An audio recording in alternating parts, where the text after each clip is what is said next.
ദൈവത്തിൻ്റെ വിലയേറിയ നാമം ഇന്നും എന്നേക്കും മഹത്വപ്പെടട്ടെ. നമ്മൾ യാക്കോബിൻ്റെ ലേഖനം 4-ാം അധ്യായമാണ് പഠിച്ചുകൊണ്ടിരുന്നത്. ഇന്ന് 13-ാമത്തെ വാക്യം മുതൽ 17-ാമത്തെ വാക്യം വരെയാണ് നമ്മൾ നോക്കുന്നത്.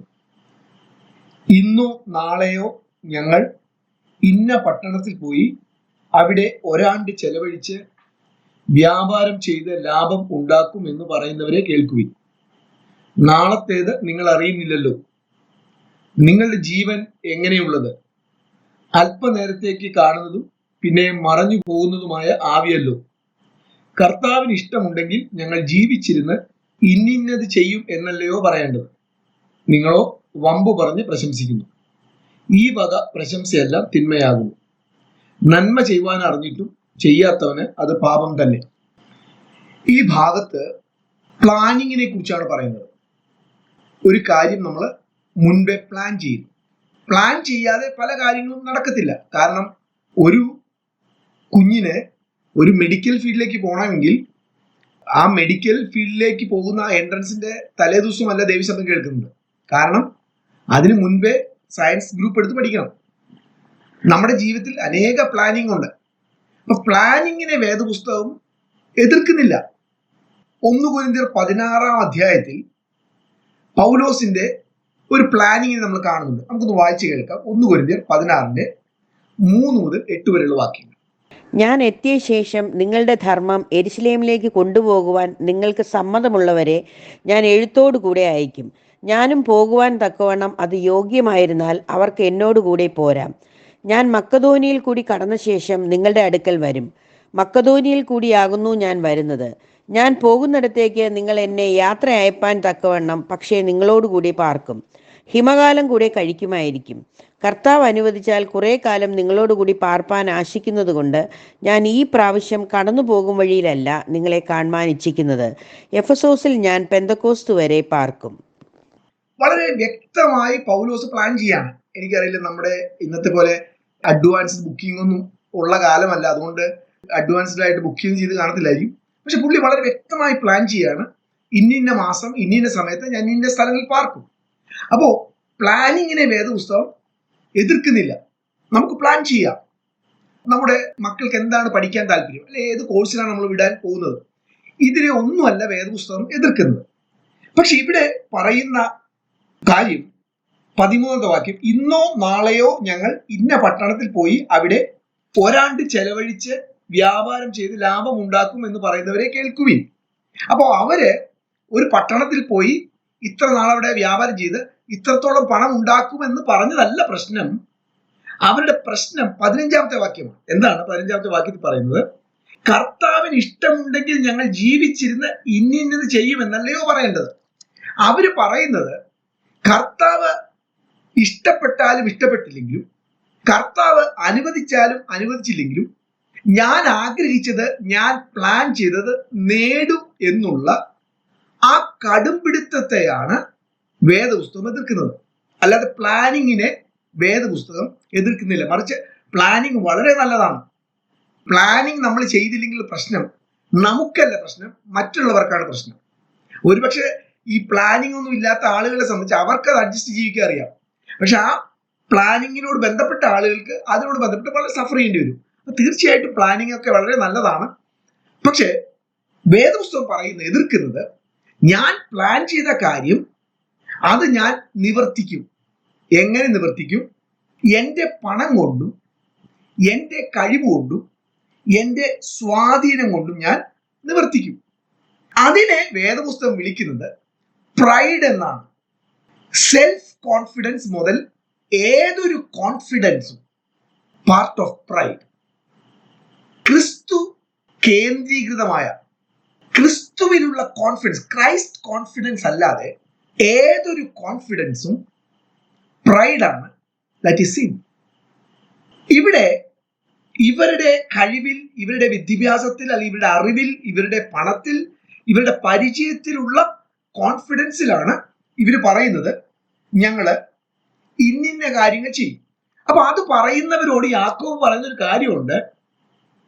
എന്തുകൊണ്ടാണ് അവർ പറയുന്നത്? പറയുന്നതിന്റെ ഒരു കാരണം, നമുക്കൊക്കെ ആ ഒരു ധാരണയുണ്ട്. നമ്മളൊക്കെ പറയും മരണം എപ്പോഴാണ് വരുന്നത് എന്നറിയില്ല, ഇന്ന് ഞാൻ നാളെ നീ എന്നൊക്കെ നമ്മൾ ശവപ്പെട്ടിയുടെ മുകളിൽ കാണാറുണ്ട്. എങ്കിലും ഒരു കാര്യം ഉറപ്പാണ്, ഞാൻ മരിക്കത്തില്ല, നമ്മൾ മരിക്കത്തില്ല. ആ ഒരു ധാരണ പലപ്പോഴും പ്രൈഡിലേക്ക് നമ്മളെ നടത്തുന്നു. അല്ല, ആ ധാരണ ഒരു പ്രൈഡാണ്. ഇവിടെ എന്താ പറയുന്നത് 14ാമത്തെ വാക്യത്തിൽ, നാളത്തേത് നിങ്ങൾ അറിയുന്നില്ലല്ലോ, നാളത്തേത് നിങ്ങൾ അറിയുന്നില്ലല്ലോ. അപ്പൊ പ്ലാനിങ്ങിനോടുള്ള ബന്ധത്തിൽ എപ്പോഴും ദൈവത്തിൽ ഡിപ്പെൻഡ് ചെയ്തുകൊണ്ടും ദൈവത്തിൽ കോൺഫിഡൻസ് വെച്ചുകൊണ്ടുമുള്ള പ്ലാനിങ് മാത്രമേ ദൈവഹിതപ്രകാരമുള്ള പ്ലാനിങ് ഉള്ളൂ. ദൈവത്തിന് എപ്പോൾ വേണമെങ്കിലും എൻ്റെ പ്ലാനിങ്ങിനെ തെറ്റിക്കാം, അല്ലെങ്കിൽ പ്ലാനിങ്ങിനെ ഡിസ്മിസ് ചെയ്യാം. അവിടെയാണ് ദൈവത്തിലുള്ള എൻ്റെ ആശ്രയം അല്ലെങ്കിൽ എൻ്റെ വിധേയത്വം തെളിയിക്കുന്നത്. ഒരു ടെസ്റ്റാണ്. നമ്മുടെ ഒക്കെ ജീവിതത്തിൽ ആഗ്രഹിച്ച കോഴ്സ് നമുക്ക് കിട്ടിയില്ല. ചില മക്കളുടെയൊക്കെ വേദനയും അവരുടെ നിരാശയൊന്നും അവർക്ക് മക്കളായി കഴിഞ്ഞാലും തീരൂല. എന്നെ അപ്പൻ ഇംഗ്ലീഷ് പഠിപ്പിച്ചില്ല, എന്നെ അപ്പൻ ആഗ്രഹിച്ച ആ കോഴ്സിന് വിട്ടില്ല. വർഷങ്ങൾ കഴിഞ്ഞിട്ടും അവർക്കിപ്പോഴും അതിനോടുള്ള കോപം അവരിൽ പോകുന്നില്ല. ദൈവത്തിന് എപ്പോൾ വേണമെങ്കിലും നമ്മുടെ പ്ലാനിങ്ങിനെ മാറ്റാനുള്ള ഒരു ഫ്രീഡം കൊടുക്കുന്നവന് മാത്രമാണ് സുരക്ഷിതമായി പ്ലാൻ ചെയ്യാൻ പറ്റും. നമ്മുടെയൊക്കെ പ്രശ്നം, നമ്മൾ പ്ലാൻ ചെയ്ത് മുന്നോട്ട് പോകുന്തോറും ആ പ്ലാനിങ് നമ്മളെ പിടിമുറക്കാൻ തുടങ്ങും. അതായത് അത് ഞാൻ നേടും, അത് ഞാൻ കണ്ടെത്തും. എത്രമാത്രം അതിനുള്ള വഴികൾ ദൈവം അടച്ചാലും ഞാനത് നേടും, അല്ല അങ്ങോട്ട് പോകും എന്നുള്ള ആ ഒരു ചിന്തകളുടെയും പ്രവൃത്തികളുടെയും കാരണം പ്രൈഡാണ്. അതാണ് പ്രൈഡ്. ഇവിടെ പറയുന്നത് ഒന്ന് ഓർത്തു നോക്കിയേ, നീ ഈ പറയുന്ന വാശി, നീ പറയുന്ന കടുംപിടുത്തം നാളെ നീ ഉണ്ടെങ്കിലല്ലേ നിർവഹിക്കാൻ പറ്റൂ. നാളത്തേത് നിങ്ങൾ അറിയുന്നില്ലല്ലോ. സദൃശവാക്യം 27-ാം അധ്യായത്തിന്റെ 1-ാമത്തെ വാക്യം. നാളത്തെ ദിവസം ചൊല്ലി പ്രശംസിക്കരുത്, ഒരു ദിവസത്തിൽ എന്തെല്ലാം സംഭവിക്കുമെന്ന് അറിയുന്നില്ലല്ലോ. ഒരു ദിവസം എന്തെല്ലാം സംഭവിക്കുമെന്ന് നമ്മൾ അറിയുന്നില്ലല്ലോ. നമ്മുടെ ഉള്ളിൽ നമ്മൾ തെറ്റായി മനസ്സിലാക്കി വെച്ചിരിക്കുന്ന ആ അറിവുകളെ കളയണം. മരണം വിശ്വാസിയാണെങ്കിലും പ്രാർത്ഥനാ ജീവിതമുള്ളവനാണെങ്കിലും സുവിശേഷം എല്ലാവരോടും അറിയിക്കുന്നവനാണെങ്കിലും ദൈവഭക്തനാണെങ്കിലും മരണം എപ്പോൾ വേണമെങ്കിലും നമ്മെ തേടി വരാം. പ്രായവ്യത്യാസമില്ല. രോഗങ്ങൾ തന്നെ കാരണമായി തീരണമെന്നില്ല. എപ്പോൾ വേണമെങ്കിലും മരണം വരാം. ഇവിടെ പറയുന്നത് വേദപുസ്തകത്തിൽ മനുഷ്യന്റെ ജീവനെ കുറിച്ച് പറയാൻ ഉപയോഗിച്ചിരിക്കുന്ന എല്ലാ ഉപമാനങ്ങളും വളരെ നശ്വരമായ വസ്തുക്കളാണ്. ഇവിടെ പറയുന്നത് ആവി, നിന്റെ ജീവിതം ഒരു ആവിയാണ്. അത് ഇങ്ങനെ പറയുന്നത് അല്പനേരത്തെ കാണുന്നതും പിന്നെ മറഞ്ഞു പോകുന്നതുമായ ആവിയല്ലയോ. വേറൊരു ഭാഗത്ത് പറഞ്ഞു, വെള്ളത്തിലെ കുമിള പോലെ, പുല്ലുപോലെ, രാവിലെ മുളച്ചു വന്ന് വൈകിട്ട് വാടിപ്പോകുന്ന പുല്ലുപോലെ നൈമിഷികമാണ്. ഇത് പ്രസംഗിക്കാനും പാട്ടുപാടാനുമുള്ളതല്ല. ഇതൊരു റിയാലിറ്റി ആയിട്ട് നമ്മുടെ ഒരു യാഥാർത്ഥ്യമായി സത്യമായി നമ്മുടെ ഉള്ളിലേക്ക് കയറണം. അതുകൊണ്ട് മരിക്കുന്നവർ പേടിച്ച് ഡിപ്രഷൻ അടിച്ച് ജീവിക്കാനല്ല, അതിനെക്കുറിച്ചല്ല ഈ പറയുന്നത്. പ്ലാനിങ്ങിനോടുള്ള ബന്ധത്തിൽ എപ്പോഴും ദൈവത്തിന് അതിൽ മാറ്റങ്ങൾ വരുത്താനുള്ള ഫ്രീഡം നമ്മൾ കൊടുക്കുന്നതാണ് താഴ്മയുടെ ലക്ഷണം. അപ്പൊ യാക്കോബ് പറയുന്നത് പ്ലാനിങ് തെറ്റാണെന്നല്ല, തീർച്ചയായിട്ടും പ്ലാൻ ചെയ്യാം.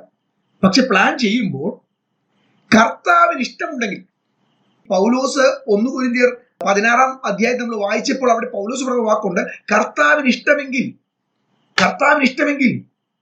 അതുകൊണ്ട് വഴിയിൽ വെച്ച് കർത്താവ് അത് നിർത്തിയാലും പ്രശ്നമില്ല. എപ്പോ വേണമെങ്കിലും കർത്താവിന് സ്റ്റോപ്പ് പറയാനുള്ള സ്വാതന്ത്ര്യമുണ്ട്. കർത്താവ് സ്റ്റോപ്പ് പറഞ്ഞാൽ നിർത്താൻ ഞാൻ വില്ലിങ് ആണ്. ഞാൻ ഈ മിനിസ്ട്രിയോടുള്ള ബന്ധത്തിൽ പലപ്പോഴും മനസ്സിലാക്കുന്ന ഒരു കാര്യം, തുടങ്ങാനല്ല ബുദ്ധിമുട്ട്, നിർത്താനാണ്. കർത്താവ് പറയുകയാണ് നിർത്തുന്ന് പറഞ്ഞാൽ ബുദ്ധിമുട്ടാണ്. അതൊക്കെ ഇപ്പോഴേ ചെയ്തേ പറ്റൂ.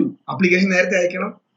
പക്ഷേ എൻട്രൻസ് പാസ്സായി അതിന്റെ അടുത്ത ദിവസം കർത്താവ് പറയുകയാണ് അങ്ങനെ വേണ്ട. വാച്ച്മാൻ നീ ഒരു പോളിനെ കുറിച്ച് അദ്ദേഹത്തെ കുറിച്ച് ടെസ്റ്റിമണി പറയുന്നത് വാച്ച്മാൻ നീയുടെ പുസ്തകത്തിലുള്ളതാണ്. ചൈനയിലെ ഒരു ഗ്രാമത്തിലെ ഒരു ബാലനായിരുന്നു ഈ പോൾ. പഠിക്കാൻ നല്ല മിടുക്കൻ. അദ്ദേഹം പഠിച്ചു. ഒരു ഗ്രാമീണനായ ഒരു വ്യക്തിയെ സംബന്ധിച്ച് പഠനത്തിന്റെ ഉന്നത നിലവാരത്തിലേക്ക് പോവുക എന്ന് പറഞ്ഞാൽ അങ്ങനെ എളുപ്പമുള്ള കാര്യമല്ല. PhD ചെയ്തു. അതിന്റെ അവസാന സ്റ്റേജ് ആയപ്പോൾ കർത്താവ് അവനോട് പറഞ്ഞു നോ മോർ PhD, ഇനി PhD ചെയ്യേണ്ട. അപ്പോ അദ്ദേഹം ദൈവമായിട്ടൊരു വാദം തുടങ്ങി. നമ്മളെല്ലാം വാദിക്കുമല്ലോ.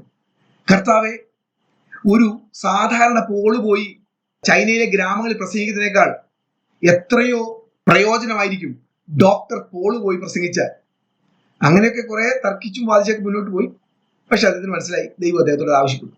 വാച്ച്മാൻ നീ എഴുതിയതാണ്. അദ്ദേഹം PhD എല്ലാം കളഞ്ഞു പോയി. പക്ഷെ അദ്ദേഹം എഴുതിയ വാക്കിയതാണ്, ആ പോളിലൂടെ ചൈനയിലുള്ള ഗ്രാമങ്ങളിൽ ദൈവം വൻകാര്യങ്ങൾ ചെയ്തു. ഇതാണ് പ്ലാനിങ്ങിനോടുള്ള ബന്ധത്തിലുള്ള വിഷയം. അത് ദൈവം ഇങ്ങനെ പറയൂ എന്നാ പിന്നെ ഞാനൊന്നും പ്ലാൻ ചെയ്യുന്നില്ല എന്നുള്ള അർത്ഥത്തിലല്ല. നമ്മൾ ഉത്സാഹത്തോടെ ചെയ്യുകയാണ്. പക്ഷെ ദൈവത്തിന് ഫ്രീഡം ഉണ്ട്. എന്ത് ഫ്രീഡം? നമുക്കറിയാം ദൈവം സർവജ്ഞാനിയാണ്. നമുക്ക് കാണുന്നതിനും അറിയുന്നതിനും ഒരു പരിമിതിയുണ്ട്. ദൈവത്തിന് അങ്ങനെയില്ല.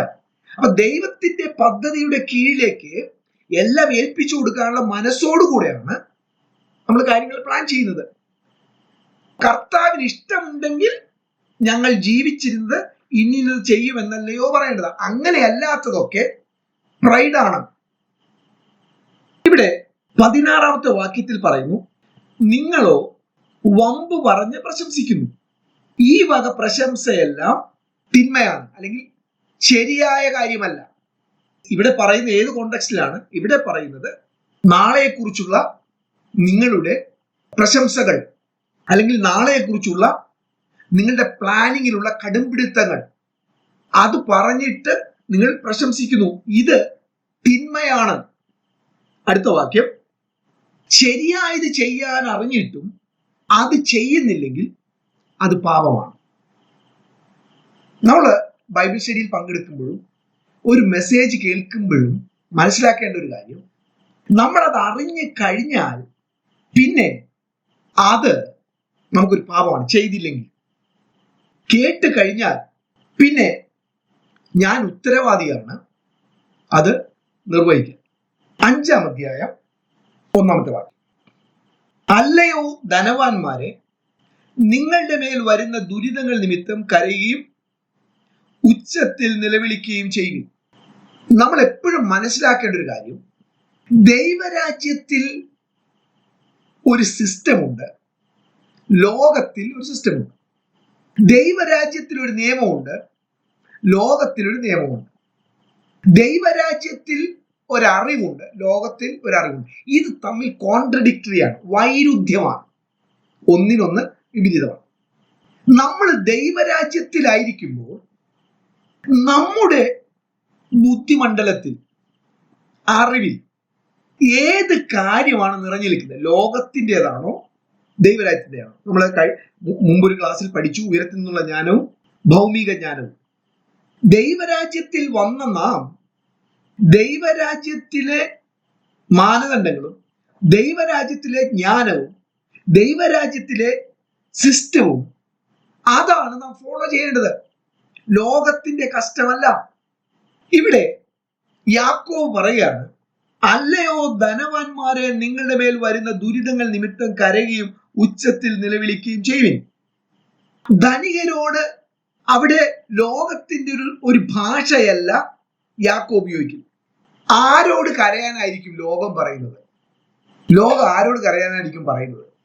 ദൈവരാജ്യത്തിൽ പറയുന്നു, ധനവാന്മാരെ നിങ്ങൾ കരയണം, കാരണം നിങ്ങളുടെ മേലൊരു ദുരിതം വരുന്നു. എന്തൊക്കെയാണ് ദുരിതം? 2-ാമത്തെ വാക്യം, നിങ്ങളുടെ ധനം ദ്രവിച്ചു പോകും. ധനത്തിന്റെ ശക്തിയെക്കുറിച്ച് വേദപുസ്തകം വളരെ സമൃദ്ധമായി പറഞ്ഞിട്ടുണ്ട്. ധനത്തിന്റെ ശക്തിയെ ഞാൻ എപ്പോഴും പ്രതീക്ഷയോടെ നമ്മുടെ യൗവനക്കാരോട് പറയാൻ ആഗ്രഹിക്കുന്ന കാര്യം നിങ്ങളുടെയൊക്കെ ഈ പ്രായത്തിലെ പണത്തിന് നിങ്ങളുടെ മേൽ ഒരു സ്വാധീനം നിങ്ങൾ ഒരിക്കലും അനുവദിക്കാതിരിക്കും. ഇപ്പോഴേ നിങ്ങളുടെ ശമ്പളം ഇപ്പോൾ 1,50,000 ആയിരിക്കാം, സ്തോത്രം. ഇനി 1,50,000 രൂപ ശമ്പളം ഉണ്ടെങ്കിലേ എനിക്ക് ജീവിക്കാൻ പറ്റൂ എന്നുള്ള ബോധ്യമാണെങ്കിൽ പണം നിങ്ങളെ പിടിച്ചു കഴിഞ്ഞു. 1,00,000 ദൈവം തന്നു, അതിന് അനുകൂലമായ സൗകര്യങ്ങളിൽ ഞാൻ ജീവിക്കുന്നു, കുഴപ്പമില്ല. പക്ഷെ നാളെ അതെല്ലാം പോയി ഒരു 10,000-ലേക്കോ 20,000-ലേക്കോ മാറിയാലും സാരമില്ല എന്ന് ചിന്തിക്കാൻ കഴിയുന്ന ഒരവസ്ഥയാണെങ്കിൽ പണം നമ്മിൽ കൺട്രോൾ ചെയ്തിട്ടില്ല. പണം പെട്ടെന്ന് ദ്രവിച്ചു പോകാം.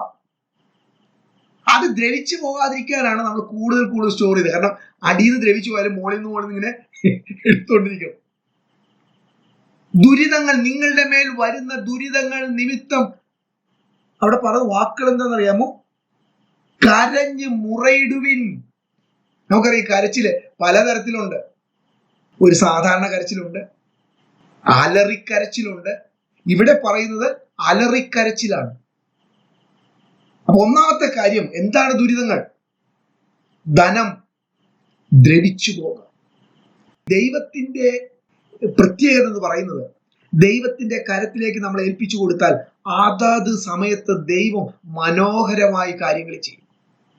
വയലിൽ നിന്ന് ചില മ്യൂസിക് ഇങ്ങനെ വരും, അല്ലെങ്കിൽ ഈ ഫ്ലൂട്ടിൽ നിന്ന് ചില മ്യൂസിക് ഇങ്ങനെ വരും. എന്തോ ഒരു രസമാണ്. കർത്താവിന്റെ കരത്തിലേക്ക് ജീവിതം കൊടുക്കുന്ന ഒരു വ്യക്തിയെ സംബന്ധിച്ച് ജീവിതം ഇതാണ്. അതത് സമയത്ത് ദൈവം എല്ലാം മനോഹരമായിട്ട് ചെയ്യും. ധനം ദ്രവിച്ചു പോകാം. ധനം നമ്മളെ കൺട്രോൾ ചെയ്യാൻ അനുവദിക്കരുത്. അതിനോടുള്ള ബന്ധം എപ്പോഴും ലൂസായിരിക്കണം. അല്ലെങ്കിൽ ധനം ദ്രവിച്ചു പോകുന്ന സമയത്ത് നമ്മൾ പാനിക്കായി പോകും. അല്ലെങ്കിൽ ധനം ദ്രവിക്കാതിരിക്കാനുള്ള ശ്രദ്ധ നമ്മൾ അതിൽ കൊടുക്കും. കഴിഞ്ഞ ദിവസം എന്നോട് ഒരു സഹോദരി ഒരു സംശയം ചോദിച്ചു, എന്താണ് ഏകാഗ്രത? എന്താണ് ഏകാഗ്രത? ക്രിസ്തുവിനോടുള്ള ഏകാഗ്രത ഏതിലേക്കെങ്കിലും മാറിക്കഴിഞ്ഞാൽ ആത്മീയ ജീവിതം താളം തെറ്റി. ഇപ്പൊ ധനം ദ്രവിച്ചു പോകും. അടുത്തത്, ഉടുപ്പ് പുഴുവരിച്ചു പോകാം. എനിക്കുള്ള വസ്തുവകകൾ അന്നത്തെ കോണ്ടെക്സ്റ്റ് നമ്മൾ ചിന്തിക്കണം. കാരണം ഇന്ന് നമുക്കറിയാം നമ്മളെല്ലാവരും ഉപയോഗിക്കുന്ന ഇരുമ്പിന്റെ അലമാരിയാണ്, അതിൽ പുഴുവൊന്നും കയറത്തില്ല. അതുപോലെ നമ്മളാരും പുഴുവരിക്കാനൊന്നും വസ്ത്രം വെക്കത്തില്ല. അന്ന് ഒരു വസ്ത്രമൊക്കെ മേടിച്ചാൽ അവൻ വെക്കുന്നത് ഇത്രയുള്ള സൗകര്യങ്ങളിലല്ല. അപ്പൊ മിക്കവാറും അത് പുഴു തിന്ന് കളയും. അപ്പൊ ഇതെല്ലാം ഇല്ലാതായി പോകാം. നിങ്ങളുടെ അടുത്ത വാക്യം, പൊന്നും വെള്ളിയും കറ പിടിക്കും, ആ കറ നിങ്ങൾക്കെതിരെ സാക്ഷ്യമാകും, അത് തീ പോലെ നിങ്ങളുടെ ശരീരത്തെ തിന്നുകളയും. അന്ത്യകാലത്തേക്കായി നിങ്ങൾ നിക്ഷേപങ്ങൾ ശേഖരിച്ചിരിക്കുന്നു. ആദ്യം യാക്കോബ് പറഞ്ഞ ആ ഭാഷ ഒന്ന് ശ്രദ്ധിക്കുക. നമുക്കിതൊക്കെ കേട്ടിട്ട് വാവിട്ട് നിലവിളിക്കാനൊന്നും തോന്നുന്നില്ല. പക്ഷെ യാക്കോബ് പറയുന്നത്, അല്ലയോ ധനവാന്മാരെ, നിങ്ങൾക്ക് വരാൻ പോകുന്ന ദുരിതങ്ങൾ എന്തൊക്കെയാണ്? ധനം ദ്രവിച്ചു പോകാം, ഉടുപ്പ് പുഴുവരിച്ചു പോകാം, പൊന്നും വെള്ളിയും കറ പിടിക്കും. ഇതൊക്കെ ദുരിതങ്ങളാണ്. അതിനെ ഓർത്ത് നിലവിളിക്കണം. കാര്യം ഇതെല്ലാം ചോദ്യം ചെയ്യപ്പെടുന്ന, കണക്ക് ചോദിക്കപ്പെടുന്ന ഒരു ദിവസമുണ്ട്. പൊന്നും വെള്ളിയും കറ പിടിക്കുന്നത് അത് അനക്കാതെ വെക്കുമ്പോഴാണ്. ഏതൊരു വസ്തു അനക്കാതെ വെച്ചാൽ കറ പിടിക്കും. ആ കറ സാക്ഷ്യം പറയും. കാര്യം ആ കറയ്ക്ക് ഒരു സാക്ഷ്യമുണ്ട്. ഞാൻ അനക്കാതെ വെച്ചിരുന്നപ്പോൾ എനിക്കത് ആവശ്യമില്ല. ആ വസ്തു കൊണ്ട് ഒരുപാട് പേരുടെ കണ്ണുനീരൊപ്പമായിരുന്നു. അനേകർ നമ്മുടെ ചുറ്റും ആവശ്യത്തിലാണ്. ഒരുപക്ഷെ നമ്മുടെ ആവശ്യം എന്ന് പറയുന്നത് കഴിക്കാനുള്ള ഭക്ഷണം, വസ്ത്രം, വണ്ടിക്ക് പെട്രോൾ അടിക്കുന്ന ആ ഒരു നിലകളിലൊക്കെ ആയിരിക്കാം. എന്നാൽ അതിൻ്റെയൊക്കെ അപ്പുറത്തേക്കുള്ള കൂടിയെന്ന അർത്ഥത്തിലല്ല, ഒരു ഓക്സിജൻ സിലിണ്ടർ മേടിക്കാൻ പൈസ ഇല്ലാത്തത് കൊണ്ട് ശ്വാസം കിട്ടാത്ത, അല്ലെങ്കിൽ ബ്രീത്തിങ് പ്രോബ്ലം ഉള്ള ഒരാൾക്ക് ഒരു മരുന്ന് മേടിക്കാൻ കഴിയാത്തത് കൊണ്ട് ശ്വാസത്തിന് വേണ്ടി പെടയുന്ന ആവശ്യങ്ങളൊക്കെ നമ്മുടെ ചുറ്റുമുണ്ട്. അത് വളരെ ഗൗരവത്തോടെയാണ് വേദപുസ്തകം പറയുന്നത്. കറ പിടിക്കരുത്, നമ്മുടെ പണത്തിൽ കറ പിടിക്കരുത്. കറ പിടിച്ചാൽ ആ കറ സാക്ഷ്യമാകും. അത് തീ പോലെ നമ്മുടെ ശരീരത്തെ തിന്നുകളയും. അന്ത്യകാലം അവസാനിക്കാറായി.